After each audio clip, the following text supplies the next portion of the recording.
Lust kills your ability to love. It hardens your heart.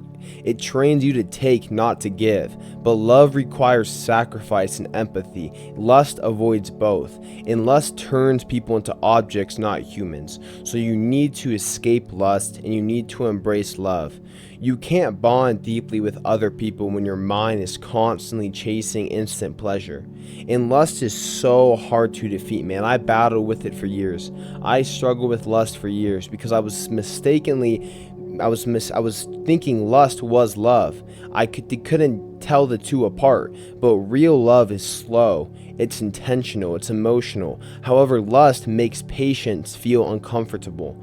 So as a man or as a woman, we have to stop giving into lust, because lust will take everything from us. And it's so easy to get the two confused, because when you are extremely lonely, a lot of us young men, we go through loneliness. When you're lonely, it's so easy to confuse lust with love. It's so easy to hook up with girls thinking that you're feeling true intimacy, but it's not.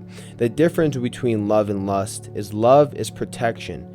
It's respect, it's growth, it's honesty, while lust is impulse. It's built off of ego, fantasy, selfish desire.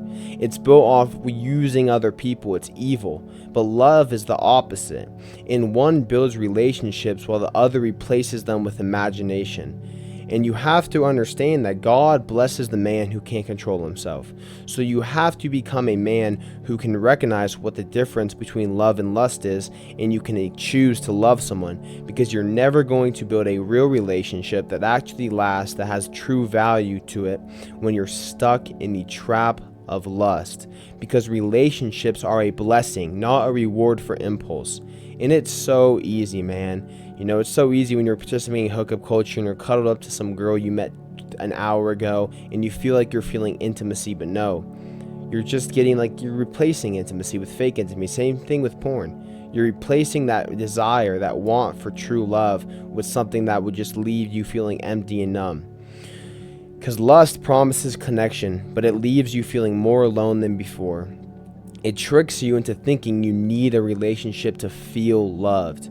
However, when you're in that period of life where you aren't building a relationship, instead of giving into lust, you need to understand that God fills the gap that lust pretends to solve. You grow into love by mastering yourself first.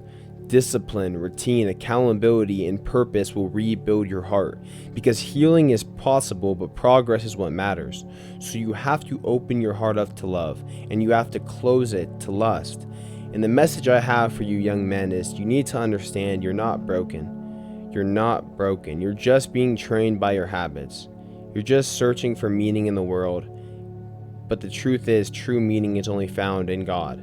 And your heart can recover. You know, the goal isn't perfection. It's progress. It's purpose. It's bettering yourself 1% every single day. So start replacing impulse with intention. Build habits that strengthen your mind, body, and spirit. Because once you become this man who has discipline, who has mental strength, who's working towards his purpose, it's much easier to not fall into lust. It's much easier to be patient and wait for true love. Because the problem is, so many men, they're floating through life. So when that desire of lust comes, it's super easy to give in. But when you have a purpose that you're aiming towards every single day, you can it's much easier to say no to lust. So, understand that lust kills love only if you let it lead you. So don't be led by your desire.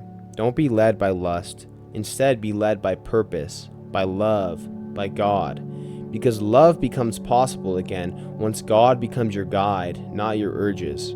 So learn self-control, learn discipline, and your entire life will change, because love is extremely beautiful. So, aim for love. Enjoy love.